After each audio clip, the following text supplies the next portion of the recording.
The Fed refused to cut rates, the Bureau of Labor Statistics posted a huge negative revision to their jobs data, the market sold off, and it seems like everyone is trying to figure out what's going to happen next. Is it over? Are we cooked?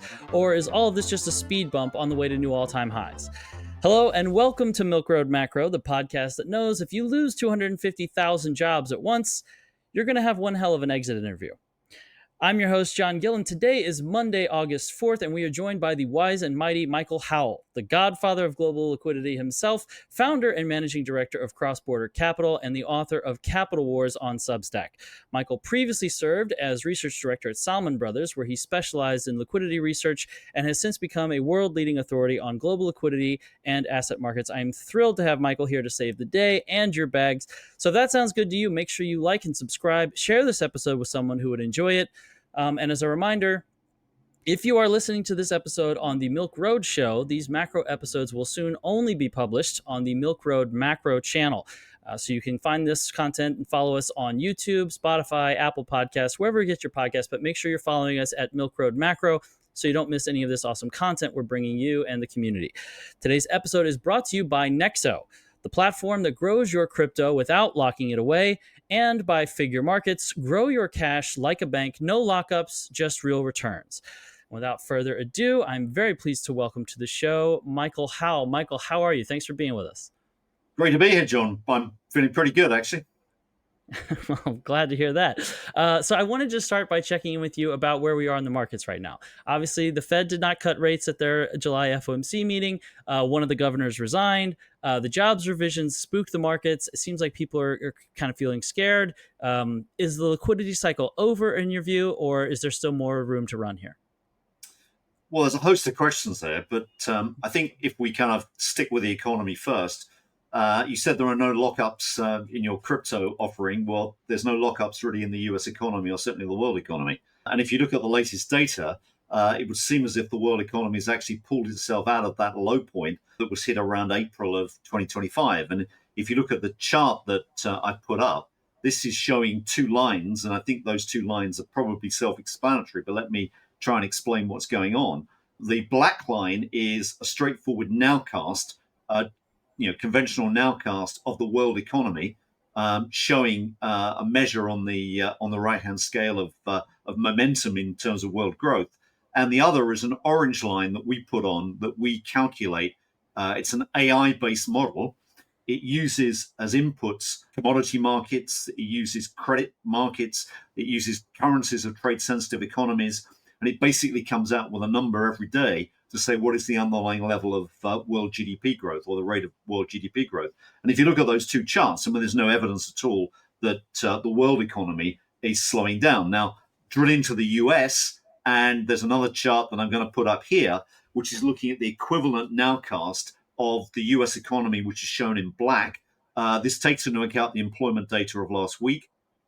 You can see there that although the US economy is maybe growing at a slightly slower ebb than it has done over the course of that graph, which started in 2023. Bear in mind, this is daily data. There has been a lull. There's no evidence of recession there. There's evidence of slower growth, but kind of that's what you'd expect given what's going on. And the orange line is the number of rate cuts that the markets are discounting through the term structure of US interest rates. And what that's saying is that actually, Trump is right here that that Powell should be cutting rates. The Fed should be cutting rates given the lower tempo of the economy. I think that's for sure. But there is certainly no evidence as we stand at the moment that the economy is going into recession. It's just in a slower growth mode. Gotcha. Okay, so there's no reason to panic yet, and the music hasn't totally stopped. Appreciate the context on that. I want to begin this interview getting into the meat of this here. You released an interview on the Monetary Matters podcast this past Sunday, and you described a big shift towards fiscal dominance that's happening, where the Fed and the Treasury are focusing more on stability in the bond market than they are on things like economic growth or inflation, employment. Just without getting into the details too much just yet, explain to the audience, why is bond market stability more important to the Fed and to the Treasury than things like inflation or economic growth? And why are they focusing on this so much right now? Okay, let me start that because I think we need to define terms here. So let's look at what we mean by fiscal dominance and come down to two critical components, which is I'm trying to understand whether we're in a world of monetary inflation or whether we're in a world of financial repression. Financial repression is the common term, the popular term, but it's actually incorrect. We're in a world of monetary inflation, with the implications of that are very different. And what this slide is trying to show is it's looking at, if you excuse the math here, what it's trying to understand is the components of the government's budget constraint. Now, let me just go through that as simply as I can without getting into the jargon too much. The G is referring to government spending. The little r is the interest rate, and the D is government debt. So basically what you've got is government outlays represent government spending, so things like healthcare, defense, etc., and plus the interest bill, which is the R, little r times the debt, D. And then you've got on the government receipt side, taxes T, the change in debt, new issuance, and the change in M, which is the monetary financing of that debt. And that essentially is the budget constraint. Now, if you rearrange that using a little bit of algebra, what you find is that you've got two definitions here. On the left-hand side, you've got fiscal policy. And on the right-hand side, you've got essentially the levers of monetary policy. What I'm saying is that when fiscal policy drives monetary policy, so on the left-hand side drives the right-hand side, you've got fiscal dominance. There is no question at all we're in a world of fiscal dominance. Monetary policy is enslaved to basically fiscal policy here. What we need to understand is that what is the main driver of that monetary, if you like, that monetary policy? Is it changes in interest rates? In other words, is it artificial suppression of interest rates? No, it's not. Okay, bond yields are rising. People are screaming at Powell to cut rates. Rates are actually relatively high. Real interest rates in the TIPS market are over 2%. If you want to go out 30 years in the TIPS market, you can get 2.6. There's no way that real interest rates are negative. So we have not got financial repression. What we've got is that first balloon, which is looking at monetary inflation. You've got monetary financing of government policy, of the government deficit. And that's the key thing, monetary inflation. That's why crypto is going up. That's why gold is going up. And that's what we need to understand. Now, why is this so important? Why is the stability of the bond market so important in this world? It's that at the very center of the world financial system, ever since the GFC in 2008-9, sits the US Treasury market. And basically, collateral is all important to understanding how the world works. Now, if we skip on a little bit to try and show a chart of that process, and I'm going to go on a few slides and I'll hopefully have time to go back to some of these. What we need to understand is that process of, I'm going to stop here, in terms of debt and liquidity. Now, in terms of understanding the debt liquidity cycle, which hopefully you can see on this slide here, what it shows is there is a connection between debt and liquidity. There is not a connection, despite what economists say, between debt and GDP. There is no magic threshold at 100%, 200%, 300% where the system cracks. But there is a meaningful and dangerous threshold when it comes to looking at liquidity, because debt needs to be refinanced. The whole point about debt is it has a term. And essentially what you've got to do is to refinance that debt after a certain period, whether it's a 5-year debt or a 10-year debt or whatever. It needs to be rolled. And you need liquidity to do that. Something like 70 to 80% of all transactions in global financial markets now are basically primary transactions about debt refinancing. And that's what the right-hand side of that circuit diagram says. The left-hand side is saying that equally liquidity needs debt, because most liquidity, I should say, is collateralized in some form. And as that chart says, according to the World Bank, 78% of global lending is now collateral backed. So you need collateral backing. That means in a simple case like a home mortgage, you need the value of your property. In the case of a financial transaction, it's normally a government bond, whether it's a German Bund or more particularly a US Treasury. And that's why understanding collateral is critical. If the Treasury market falls apart, then what you get is potentially a collapse in liquidity generation, in global liquidity, and asset markets and economies will stumble badly. They will derail. Now, what is important for understanding that? Effectively, what's important is trying to look at those two components that we identify here, looking at, first of all, volatility in the bond market. This is a measure of bond market volatility called the MOVE index, which is effectively measuring volatility across the term structure. And what you can see is that that has been elevated according to the chart, but it's moving back into the grey area. And I think it's moving back into the grey area because the Treasury and Fed together are pushing it back by various mechanisms, and they want low bond volatility because low bond volatility means that the entire system is a lot more stable.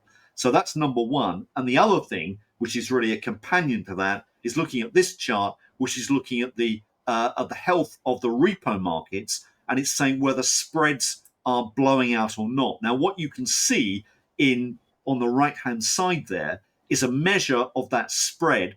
It's the SOFR rate, the system overnight financing rate, relative to Fed funds. If that moves above the tram lines that we see there, you start to get tensions for refinancing. We've had quite a lot in the last 6 months, but in my view, the Federal Reserve is keenly trying to manage this within the tram lines that you can see, and they add bank reserves to do that, through the course of their normal operations. So that's Gotcha. really why it's critical.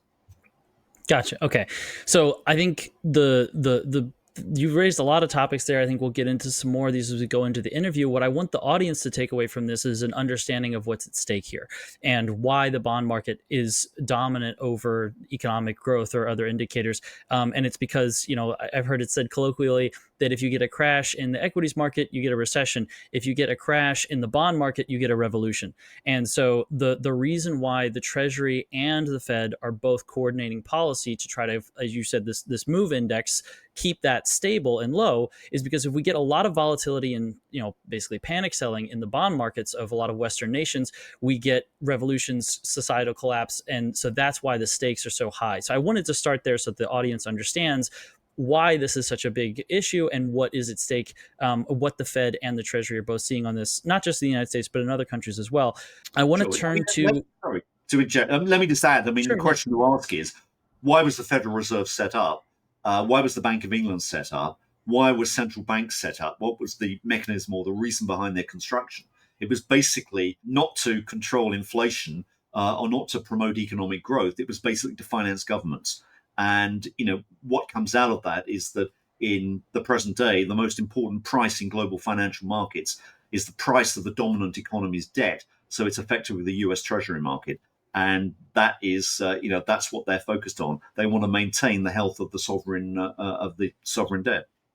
Right. And this is the distinction I'm trying to get at here is that the Fed's dual mandate that they've been given ostensibly is to control inflation and maintain low unemployment. However, the real objective behind that is to be able to finance the government, to sell the debt. So getting to that point of selling the debt, Secretary Bessent criticized Janet Yellen a lot for what you've termed treasury-based QE or monetary inflation, which is selling a lot of government debt that is short-dated as opposed to longer-dated.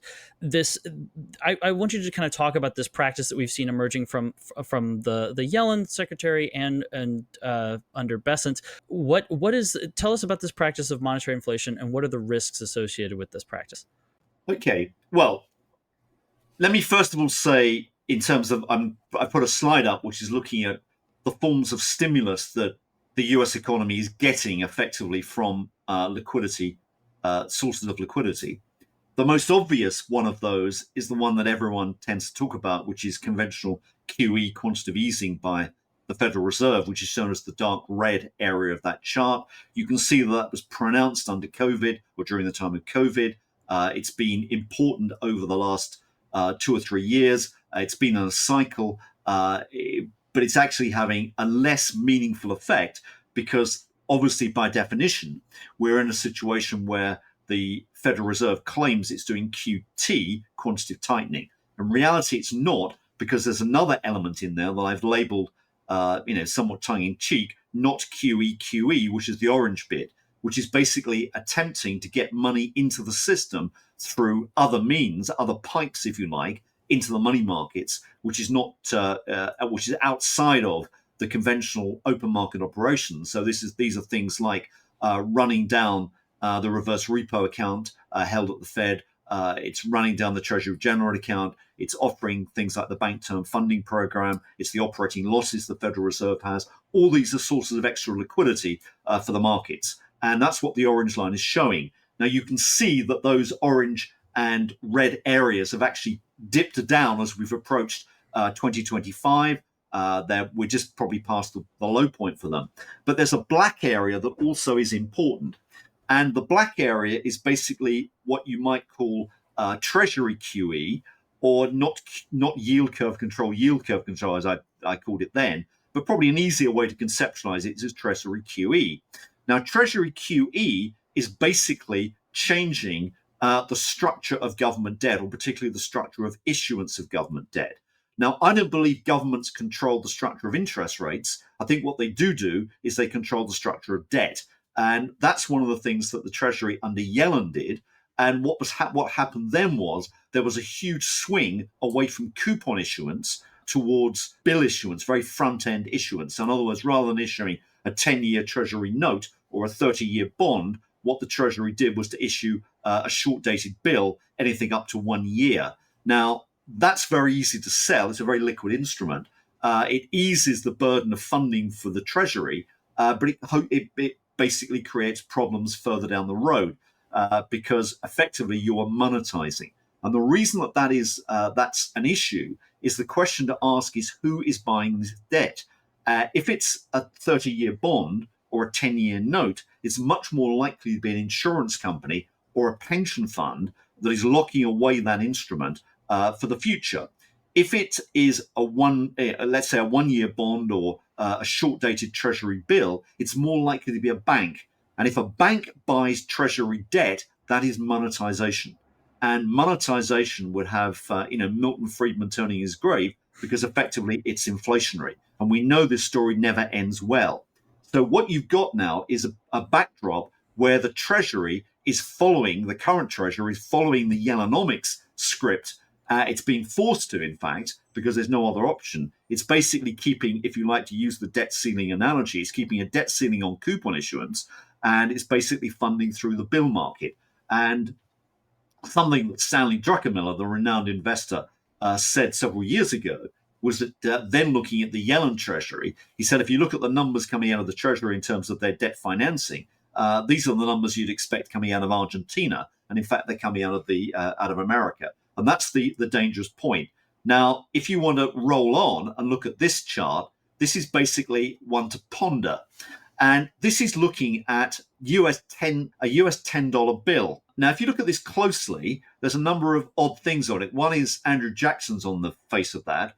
He's on a normal Federal Reserve note, he's on the $20 bill, if my memory serves me correctly. And this was not issued by the US Fed. It's issued by the US Treasury.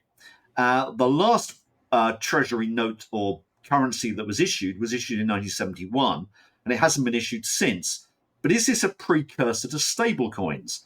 And maybe the analogy one's got to think of here is that stablecoins are a way of funding the US government through the bill market, because effectively stablecoins are monetizing Treasury bills.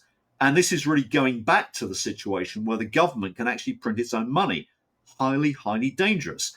But this is why, crypto and gold and precious metals, monetary inflation hedges are so important to think about in this current world.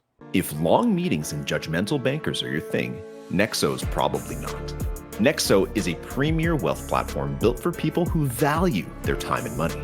It's built for people who have idle cash lying around and want it to grow fast. Whether it's Bitcoin, Ethereum, or even Forex-pegged assets like USDT or USDC, Nexo offers up to 14% annual interest and access to crypto-backed credit in under 24 hours. Your assets need a platform built for growth.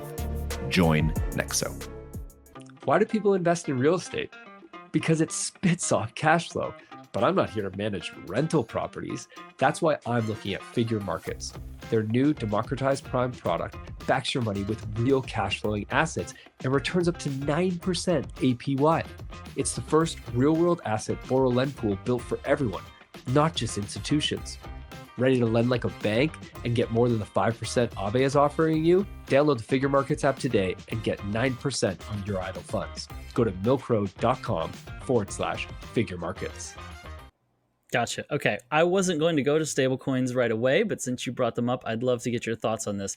In our Milk Road Macro newsletter, we've highlighted that the Treasury is set to refill its general account from its current levels around 300 billion back up to a target of about 850 billion. And as you said, one of the policy tools that the Treasury has been using so far to inject liquidity, this Treasury Department QE you've described, is running down that Treasury general account. So filling it back up again, you've said, could be disastrous.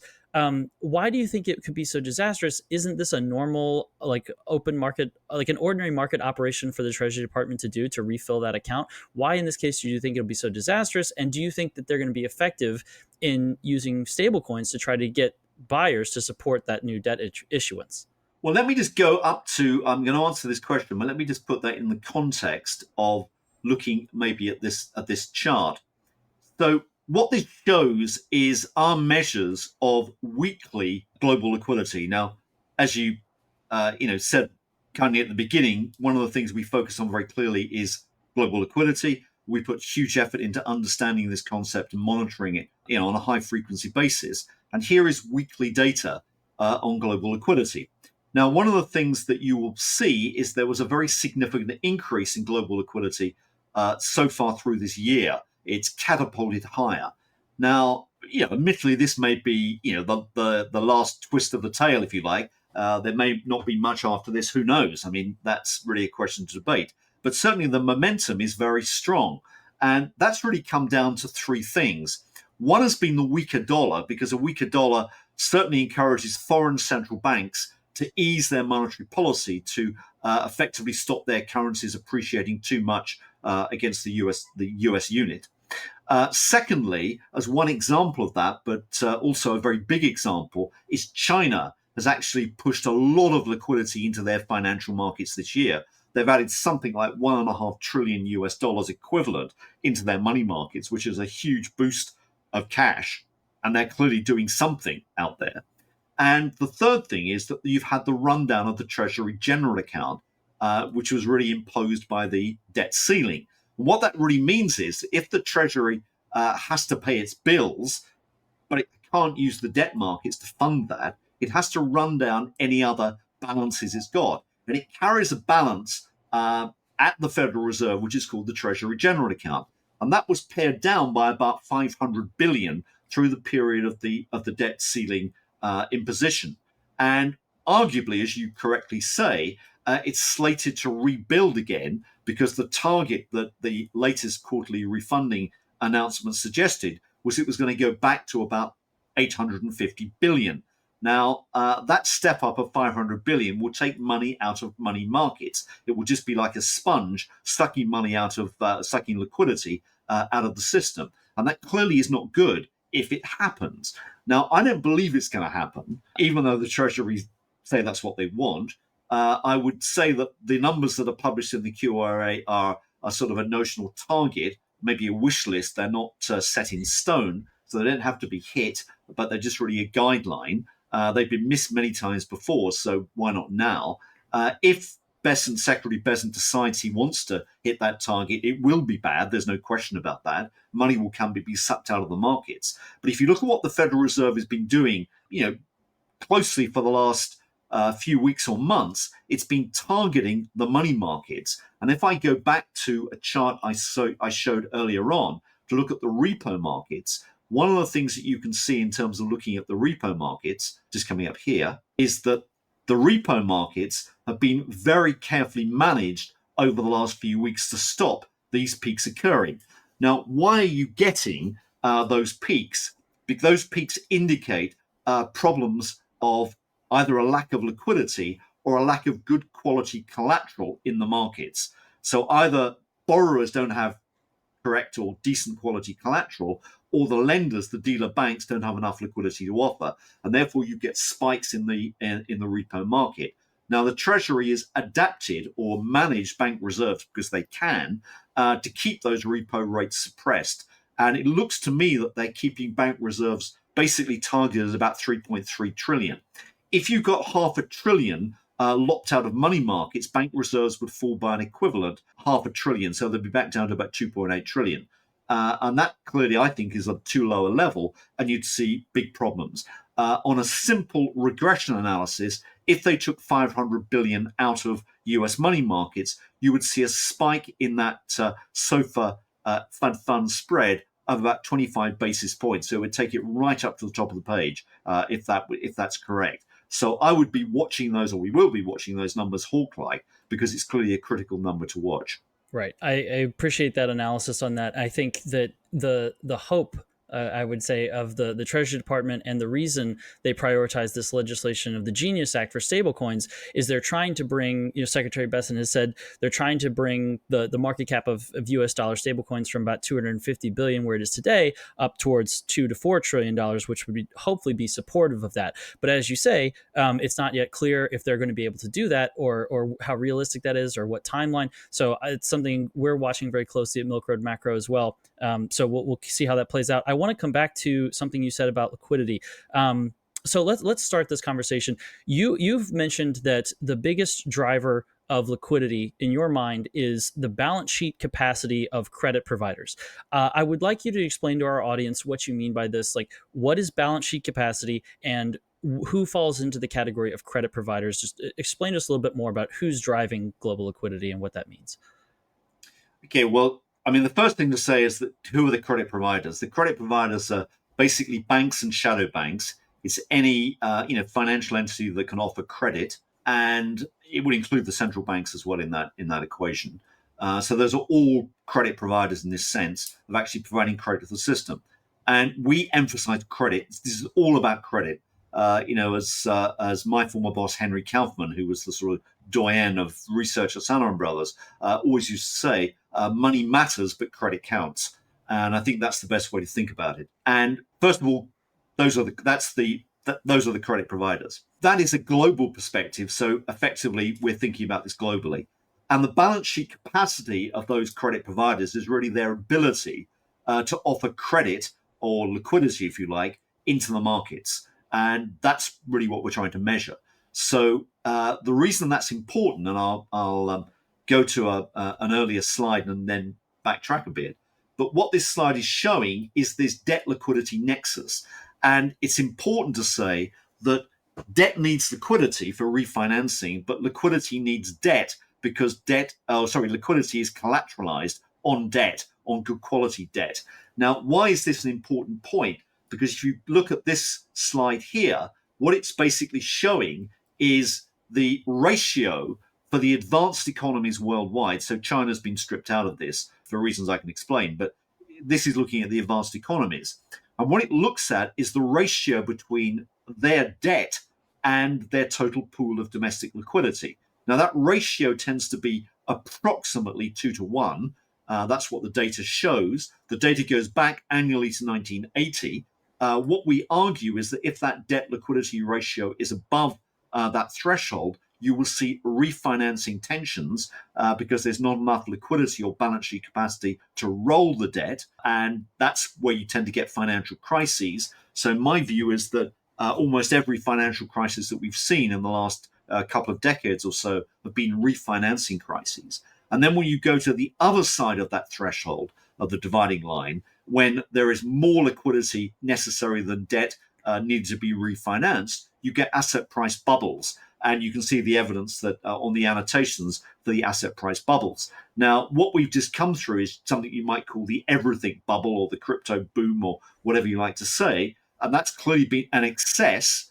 And that excess has really come through for two reasons. One is that every financial crisis, such as the GFC or the COVID emergency, has been met by policymakers pumping in liquidity into markets.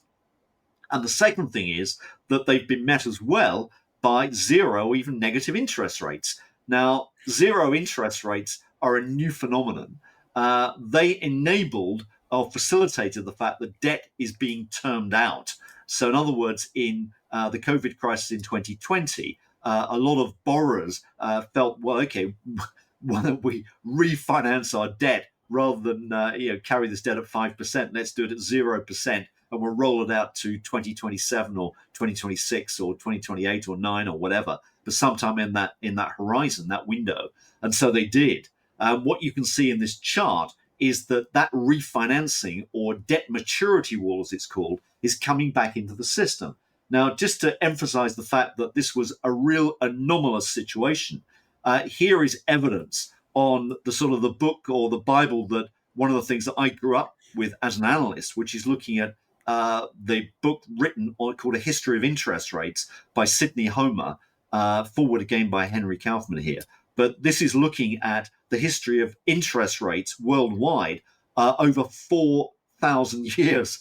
There is no evidence in those pages of zero or negative interest rates until 2020. And this is why we're in such an anomalous situation. Central bankers were foolish to do this. They incentivized people to take up more debt and to term out their debt. And that is the reason we're in this current plight. They've got to get out of that now. And what they're doing is they're basically monetizing. And that's what we're seeing. And that's why it is an unusual situation that we're in right now. Gotcha. I appreciate that context. I think it's really important to give that to the audience, because most people are not really aware of the unprecedented levels of fiscal and monetary policy largesse that we've lived through. You've talked about the refinancing crisis. I know there's a $40 trillion debt wall we're coming to. Before we get to that, I want to go back and ask about something you mentioned before about the Chinese injecting liquidity. So, we've talked about credit providers being the drivers of liquidity. The Chinese have injected a total of around 10 trillion yen, which is about $1.5 trillion so far this year. I've seen estimates from analysts saying they're going to do at least that much more throughout the rest of this year. If they do that, that would put this somewhere on par with what the United States did during the Great Financial Crisis. So this is a huge injection of liquidity from China. Tell us about that situation. Do you think this policy has been effective? What crisis are they specifically trying to manage there? Just tell us what's going on with the liquidity injection we're seeing come from China. Well, evidence on the chart in front of you, which is basically liquidity injections by the People's Bank, the Chinese central bank. And this is pretty clear that something changed at the beginning of the year. Liquidity injections basically bounded higher. You've seen something like, as you correctly say, about $1.5 trillion US dollar equivalent, so just over 10 trillion yuan being injected over that period.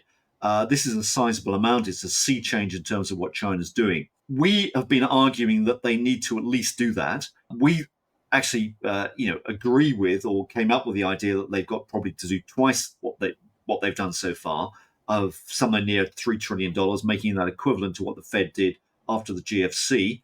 The reason we got to that figure was that if you look, to go back to my debt liquidity ratio chart, just back here, that chart for China shows the line already significantly above. I mean, China is sort of rather like we are here at the Lehman crisis or Eurozone banking crisis, these sort of elevations. And China needs to get this debt liquidity ratio down for itself. Now, the only way it can get it down, bar defaulting on the debt, which it's not going to do, is to basically print money. So our view was they had to expand liquidity in China by around about 30%. And that 30% increase I'm going the wrong way. If that 30% increase in liquidity would cause the yuan to devalue, it's doubled in 18 months, 24 months or so against the gold price. So you've seen this huge expansion in gold measured in yuan. And because the dollar yuan cross has stayed more or less stable, it's happened to propel the dollar gold price up as well. China is driving the gold price. The Shanghai gold market is now the driver or the marginal pricer of gold, no longer London. And therefore, that's why it's important. And China is printing money, at a fast rate. So I think they've got to do the same again. They're trying to get out of their debt problems and watch this space, because I think you're going to see more. And the corollary of all this is that if China does this, China's impact is rather less on financial markets and rather more on commodity markets. And if you look at this slide I'm putting up now, this is an index in orange of the People's Bank's liquidity injections going all the way back to the early 2000s. The black lines are the prices of commodities, the year-on-year changes of commodities, world commodity prices, the CRB indexes, either with energy or excluding energy, to show that oil prices don't really make a lot of difference to the story. But you should see if that orange extrapolation is correct, the broken orange line, if that's correct, then commodity markets are going to lift off over the coming 12 months. Gotcha. Appreciate that. Okay, so I think this kind of gives people a bit more context on the situation in China and the policy we've seen there. How do you anticipate sort of the combined actions of U.S. Treasury QE and the People's Bank of China injecting liquidity combining and playing out into the markets? What is the combined effect of these two things happening in concert? Well, I think the answer is if you add them together and you throw in the fact that you've had this big decline in bond market volatility, and to come back to the Treasury market, which is really at the heart of all this. Here is the US Treasury yield, as you can see in orange. That is drifting higher. You can see a black line at the bottom, which is the term premia on US Treasury. That understandably, we acknowledge that's climbing, I should say. That's not a great look, but it's really not of paramount concern right now.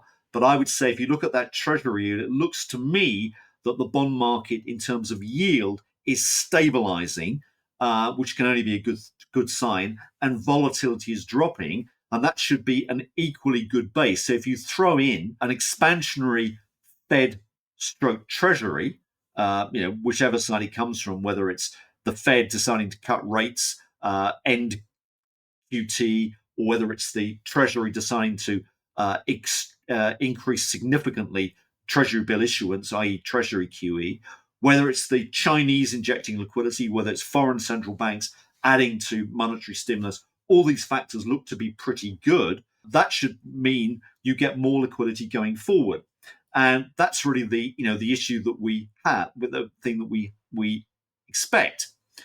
The problem is that that liquidity may hit an immovable object in the form of an increasing demands from a debt roll. And this is the debt maturity wall that you see. Now, let me just stress, this is the annual change in the debt roll. It's not the absolute amount. The absolute debt roll globally, given the amount of debt we got in the world economy, with an average maturity of about, 5-6 years, is nearer about $40 trillion. So there's a lot of debt that has to be rolled over. And as I keep stressing, that really, occupies financial markets to a very large extent. That's what a lot of their activities are doing. This is the incremental changes in that annual debt roll. Now, you'll see what happened in 2021-22, where actually you got negatives there, and that was because there was a lot of debt turned out effectively. Now what you're seeing as you start to approach 2026-27, you're looking at peaks in terms of these annual increments, and that's really the concern. Now, obviously that debt roll keeps expanding because those numbers are positive, so by about 2029 you're up to about 40 trillion, the 40 trillion figure. But this is really a bogey that the market is going to have to face. Now, if you take all those things into account, where are we in terms of liquidity? This is the global liquidity cycle, and that's where we are. We're still going up, but we could be going down. And the dotted line, which was a sine wave we overlaid on that graph back in year 2000, so it's been run real time now for 25 years or so, that is not set in stone, but it's a decent guide, and it shows the 65-month global liquidity cycle, a 5 to 6 year cycle, which is a refinancing cycle. And that refinancing cycle may be facing a challenge in 2026 and beyond. But we haven't changed the parameters here. They always shown a peak in that cycle around the latter part of 2025, early 26. And that seems to be pretty much the case. It could be prolonged a bit because of the easing processes that are going on right now, and the fact that Secretary Bessent is using bill finance as another mechanism. But hey, we've got to watch these things closely. Does it change the long-term picture that debt is always going to be monetized? No, it doesn't. We've got an awful lot of debt to monetize, but there's also a cycle to remember. And our best guess is that we're looking at something like this, which is looking at the global liquidity evolution relative to what happened in the 80s. And what you can see there is a red line, which is the 1981 to 89 global liquidity cycle. The same sine wave has been put on top. And we've just put on, overlaid on top of those two, the orange line, which is the current cycle. And you'll see there annotated a word which says 1985 Plaza Accord. When you see or hear the word accord in Forex markets, it normally means that there's going to be some dramatic change in currency parities of the order of sort of 10% plus. And we've had that again with the dollar sinking. I don't think it's a structural move in the dollar. I think it's a cyclical move. Nonetheless, it's important. And that has facilitated a lot of easing globally. Now, if you look at what happened in the 1980s, we got sort of denouement when the bond market in the US started to go awry, when there were a lot of concerns about rising inflation, etc. And ultimately, the Germans said enough is enough. We're no longer going to be cutting interest rates, even though Treasury Secretary Baker then wanted to cut or pushing for US rate cuts. The Germans started to raise rates, and that was the end of the party. And investors realized that there was a sea change in the direction of global liquidity and ran for the hills. And that could be what's happening now. Now, we're not there yet. We're several months away from that. But these are the sort of considerations one's got to think about. We're living in a global world. We're living in a monetary inflation world. And we've got to look at these parameters. They're important. Gotcha. So I think just for some context for the audience, you mentioned the Accords. The Plaza Accords were a formal public agreement between the G5 nations at the time, and they ultimately kind of decided, hey, we're going to devalue the dollar. What we've been seeing recently is a sort of, as you said, a structural devaluation of the dollar. There's been rumors to the effect that this is in response to something called the Mar-a-Lago Accords, that there has been some sort of a deal worked out between a lot of the secretaries of treasuries and the central banks of a lot of these nations in order to continue to kind of roll this problem forward, deal with the coming refinancing crisis that you described with this $40 trillion debt maturity wall we're approaching. So I just want to give the audience some context there. This is, as you say, a global problem. All of these central banks and nations are trying to deal with this. They have to kind of work together a little bit to achieve that. I think we're coming up on time here. I want to talk about, you've given us this forecast that this refinancing cycle, this liquidity cycle, is nearing a peak. It should peak. You've projected sometime, give or take. Obviously, it could change for several reasons we've described, but sometime around Q1 of 2026. What does, in your mind, the signal look like that we've reached the peak? And then after we go over the peak, what does that mean? Is it like the train crashes, or we just have a bear market, or is that like a societal collapse moment? So like, what is the signal in your mind that we've reached the peak, and then what happens after we hit a peak? Well, I think let's put this in context just to go back. The first thing to say is that if you look at this chart, which is the really key chart to understand in terms of how financial markets work, and you look at where we're going, we are crossing the threshold, the Rubicon, if you like, in terms of refinancing problems, but it's not as dramatic as past ones. So in other words, it wouldn't take much for the monetary authorities to kind of cause that orange line to remain on the favorable side of that divide. It's entirely possible. So we've got to be, cognizant that they may do something, and Secretary Bessent may, be, by doing a lot of funding, may be helping here. In terms of the things to watch, what could go wrong, look at the left-hand side of that diagram and look at, SOFR spreads and the move index. This is the move index. If you start to see that blowing out, then you got a problem. And if you look back at past financial crises, they've often been signaled in terms of rising bond volatility. We keep saying in this world where you've got we were in a collateral-based world. It's not policy interest rates are important. I don't think policy interest rates, for that matter a jot, to be perfectly truthful. But if you're in this world of collateral, you need to understand the stability of the bond market, and that's why this is absolutely critical to, or crucial to understand. The second thing is to look at the SOFR spread in the overnight money markets. You can monitor these things; they're readily available. Look at the Fed database, for example, the St. Louis Fed database in the public domain. A lot of these numbers are freely available, and you can see here what's happening. If this starts to blow out or edge to the upper side, I think you've got a problem. As I say, it's all about understanding collateral in these markets. And then if you want the sort of the final test, then just look at the Treasury market itself. Term premium are much more difficult to calculate. We have to do that mathematically, and that's an exercise.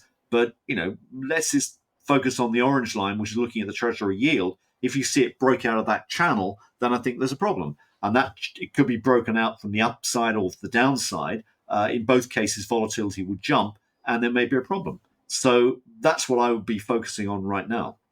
Gotcha. Okay. So I think that brings us back to where we started, sort of like what's at stake here, right? Keeping the MOVE index stable, so we keep the bond market stable, so all these nations can continue financing their debt, staying solvent without having a revolution happen.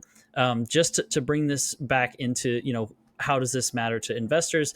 Inflation hedges you've recommended before, but like, how should a person think about positioning themselves, without recommending anything specifically, of course, or giving specific financial advice? How should investors think about positioning themselves in this environment where we have enormous amounts of liquidity coming from China and Treasury QE, a liquidity injection in the United States too? Okay. I think the first thing to say is that the traditional 60-40 portfolio is outdated. I mean, it's not the sort of thing you would be focusing on. What you've got to look at is dedicated monetary inflation hedges. One of the best dedicated monetary inflation hedge is to buy TIPS. If you look at 30-year TIPS in the US, they're giving you a real yield of 2.6% when I last looked. I mean, that in financial history context, that is a steal. Okay, you don't really get real gains of that amount in financial assets over the long term. So that's not a bad thing to look at. If you think they're faking the inflation numbers, well, maybe you think again, and you start to widen the look, and you have other monetary inflation hedges, such as prime residential real estate. That's always done well. Gold bullion's always done well. Other precious metals, not bad. Think of silver, that looks quite cheap right now. Or look at crypto, because crypto over its short lifespan has been a very good monetary inflation hedge. High quality equities again do well, but if inflation starts to pick up more seriously, equities will underperform that basket. So those are the things I'd be looking at. Michael, thank you so much for coming on Milk Road Macro. I really appreciate this. I could talk to you all day, but I'm already going to be in trouble for going long. So I'm going to wrap us up there. But thank you so much for sharing this insight with the audience. One final question. Where can I send people online to find more of you and your work? Well, I think the best route is Capital Wars, our Substack. There's also a Twitter handle, which is @CrossBorderCap. Alternatively, if you want institutional research and access to full databases, which a lot of quant funds do, then that's crossbordercapital.com. Michael Howell, the godfather of liquidity, thank you so much for being with us on Milk Road Macro. One final reminder for our audience.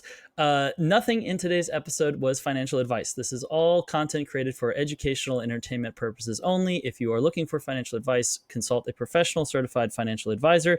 That's it for this time. I think the main takeaways here are the liquidity cycles are ongoing. There is a lot that we do know, but a lot still to play out, a lot still to understand and see what happens in the market, what policy changes we get, and what those impacts are. So stay locked in, stay educated, stay informed, stay bullish, and we'll see you next time on Milk Road Macro. Thanks so much for being here, everyone.